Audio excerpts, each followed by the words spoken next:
دوسرا سلاطین نامہ باب۔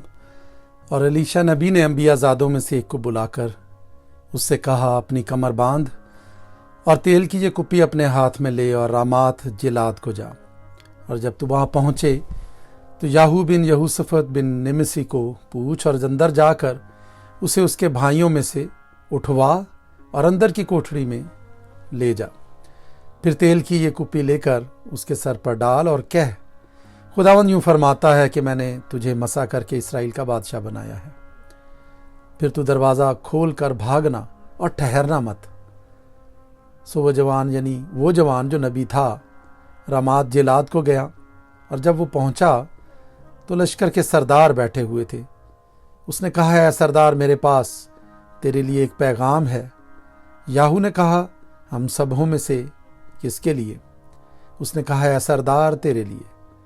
سو وہ اٹھ کر اس گھر میں گیا، تب اس نے اس کے سر پر وہ تیل ڈالا اور اس سے کہا، خداوند اسرائیل کا خدا یوں فرماتا ہے کہ میں نے تجھے مسا کر کے خداوند کی قوم یعنی اسرائیل کا بادشاہ بنایا ہے، سو تو اپنے آقا اخیاب کے گھرانے کو مار ڈالنا، تاکہ میں اپنے بندوں نبیوں کے خون کا اور خداوند کے سب بندوں کے خون کا انتقام ایزبل کے ہاتھ سے لوں، کیونکہ اخیاب کا سارا گھرانہ نابود ہوگا، اور میں اخیاب کی نسل کے ہر ایک لڑکے کو، اور اس کو جو اسرائیل میں بند ہے اور اس کو جو آزاد چھوٹا ہوا ہے، کاٹ ڈالوں گا، اور میں اخیاب کے گھر کو نبات کے بیٹے یربعام کے گھر اور اخیا کے بیٹے بادشاہ کے گھر کی مانند کر دوں گا، اور ایزبل کو یزریائیل کے علاقے میں کتے کھائیں گے، وہاں کوئی نہ ہوگا جو اسے دفن کرے۔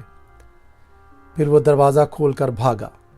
تب یاہو اپنے آقا کے خادموں کے پاس باہر آیا، اور ایک نے اس سے پوچھا، سب خیر تو ہے؟ یہ دیوانہ تیرے پاس کیوں آیا تھا؟ اس نے ان سے کہا، تم اس شخص سے اور اس کے پیغام سے واقف ہو۔ انہوں نے کہا، یہ جھوٹ ہے، اب ہم کو حال بتا۔ اس نے کہا، اس نے مجھ سے اس طرح کی بات کی اور کہا کہ خداوند یوں فرماتا ہے کہ میں نے تجھے مسا کر کے اسرائیل کا بادشاہ بنایا ہے۔ تب انہوں نے جلدی کی، اور ہر ایک نے اپنی پوشاک لے کر اس کے نیچے سیڑھیوں کی چوٹی پر بچھائی، اور نرسنگا پھونک کر کہنے لگے کہ یاہو بادشاہ ہے۔ سو یاہو بن یہوشافط بن نمسی نے یورام کے خلاف سازش کی، اور یورام سارے اسرائیل سمیت شاہ ارام حزائیل کے سبب سے رامات جلاد کی حمایت کر رہا تھا، لیکن یورام بادشاہ لوٹ گیا تھا تاکہ یزریل میں ان زخموں کا علاج کرائے جو شاہ ارام حزائیل سے لڑتے وقت ارامیوں کے ہاتھ سے لگے تھے۔ تب یاہو نے کہا، اگر تمہاری مرضی یہی ہے تو کوئی یزریل جا کر خبر کرنے کے لیے اس شہر سے بھاگنے اور نکلنے نہ پائے۔ اور یاہو رتھ پر سوار ہو کر یزریل کو گیا، کیونکہ یورام وہیں پڑا ہوا تھا، اور شاہ یہودا اخزیہ یورام کی ملاقات کو آیا ہوا تھا، اور یزریل میں نگہبان برج پر کھڑا تھا۔ اور اس نے جو یاہو کے جتھے کو آتے ہوئے دیکھا تو کہا، مجھے ایک جتھا دکھائی دیتا ہے۔ یورام نے کہا، ایک سوار کو لے کر ان سے ملنے کو بھیج، وہ یہ پوچھے خیر ہے۔ چنانچہ ایک شخص گھوڑے پر اس سے ملنے کو گیا اور کہا، بادشاہ پوچھتا ہے خیر ہے؟ یاہو نے کہا، تجھ کو خیر سے کیا کام، میرے پیچھے ہو لے۔ پھر نگہبان نے کہا کہ قاصد ان کے پاس پہنچ تو گیا لیکن واپس نہیں آتا۔ تب اس نے دوسرے کو گھوڑے پر روانہ کیا، جس نے ان کے پاس جا کر ان سے کہا، بادشاہ یوں کہتا ہے خیر ہے؟ یاہو نے جواب دیا، تجھے خیر سے کیا کام، میرے پیچھے ہو لے۔ پھر نگہبان نے کہا، وہ بھی ان کے پاس پہنچ تو گیا لیکن واپس نہیں آتا، اور رتھ کا ہانکنا ایسا ہے جیسے نمسی کے بیٹے یاہو کا ہانکنا ہوتا ہے، کیونکہ وہی تندی سے ہانکتا ہے۔ تب یورام نے فرمایا، جوت لے۔ سو انہوں نے اس کے رتھ کو جوت لیا۔ تب شاہ اسرائیل یورام اور شاہ یہودا اخزیہ اپنے اپنے رتھ پر نکلے اور یاہو سے ملنے کو گئے، اور یزریلی نبوت کی ملکیت میں اس سے دو چار ہوئے۔ اور یورام نے یاہو کو دیکھ کر کہا، اے یاہو خیر ہے؟ اس نے جواب دیا، جب تک تیری ماں ایزبل کی زناکاریاں اور اس کی جادوگریاں اس قدر ہیں تب تک کیسی خیر؟ तब योराम ने बाग मोड़ी और भागा और अखजिया से कहा, ए अखजिया, फितना बपा है। तब याहू ने अपने सारे जोर से कमान खींची और यहूराम के दोनों शानों के दरमियान ऐसा मारा कि तीर उसके दिल से पार हो गया और वो अपने रथ में गिरा। तब याहू ने अपने लश्कर के सरदार बिदकर से कहा, उसे लेकर यजरेली नबूत की मलकियत के खेत में डाल दे, क्योंकि याद कर कि जब मैं और तू उसके बाप अखियाब के पीछे पीछे सवार होकर चल रहे थे तो खुदावंद ने ये फतवा उस पर दिया था कि यकीनन मैंने कल नबूत के खून और उसके बेटों के खून को देखा है। खुदावंद फरमाता है और मैं इसी खेत में तुझे बदला दूंगा। खुदावंद फरमाता है, सो जैसा खुदावंद ने फरमाया है उसे लेकर उसी जगह डाल दो। लेकिन जब शाह यहूदा अखजिया ने यह देखा तो वो बाग की बारादरी की राह से निकल भागा और याहू ने उसका पीछा किया और कहा कि उसे भी रथ ही में मार दो। चुनाचे उन्होंने उसे जूर की चढ़ाई पर जो इब्लाम के मुतसिल है मारा और वो मजिद्दू को भागा और वहीं मर गया। और उसके खादिम उसको एक रथ में यरूशलेम को ले गए और उसे उसकी कब्र में दाऊद के शहर में उसके बाप दादा के साथ दफन किया। और अखियाब के बेटे योराम के 11वें बरस अखजिया यहूदा का बादशाह हुआ। और जब याहू यजरिएल में आया तो इज़बेल ने सुना और अपनी आंखों में सुरमा लगा और अपना सर संवार खिड़की से झांकने लगी। और जैसे ही याहू फाटक में दाखिल हुआ वो कहने लगी, ऐ जिमरी, अपने आका के कातिल, खैर तो है? और उसने खिड़की की तरफ मुंह उठाकर कहा, मेरी तरफ कौन है, कौन? तब 2-3 ख्वाजा सराओं ने इसकी तरफ देखा। उसने कहा, उसे नीचे गिरा दो। सो उन्होंने उसे नीचे गिरा दिया और उसके खून की छींटें दीवार पर और घोड़ों पर पड़ी और इसने उसे पांव तले रौंदा। और जब ये अंदर आया तो उसने खाया पिया। फिर कहने लगा, जाओ उस लानती औरत को देखो और उसे दफन करो, क्योंकि वो शहजादी है। और वो उसे दफन करने गए, पर खोपड़ी और उसके पांव और हथेलियों के सिवा उसका और कुछ उनको ना मिला। सो वो लौट आए और जिसे ये बताया। उसने कहा, ये खुदावंद का वही सुखन है जो उसने अपने बंदे एलिया तिशबी की मार्फत फरमाया था कि इज़राइल के इलाके में कुत्ते इज़बेल का गोश्त खाएंगे और इज़बेल की लाश यजरिएल के इलाके में खेत की खाद की तरह पड़ी रहेगी, यहाँ तक कि कोई न कहेगा कि ये इज़बेल है।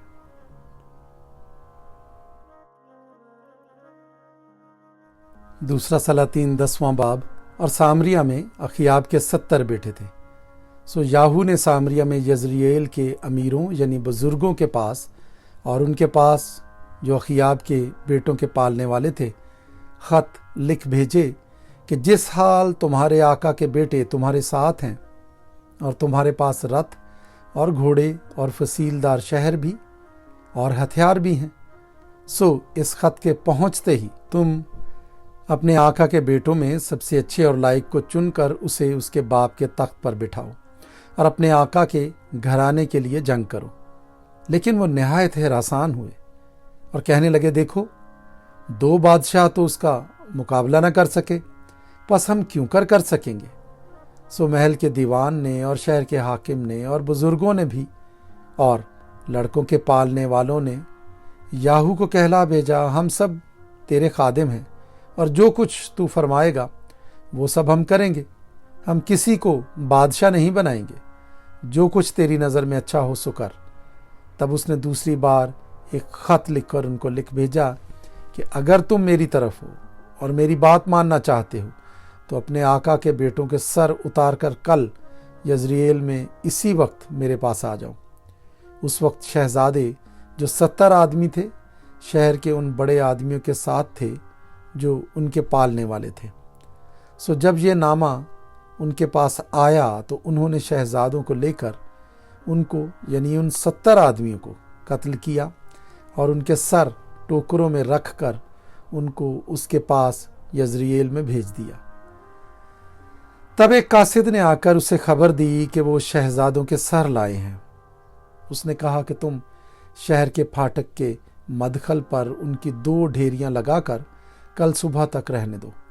और सुबह को ऐसा हुआ कि वो निकल कर खड़ा हुआ और सब लोगों से कहने लगा, तुम तो रास्त हो, देखो मैंने तो अपने आका के बरखिलाफ बंदिश बांधी और उसे मारा, पर इन सबों को किसने मारा?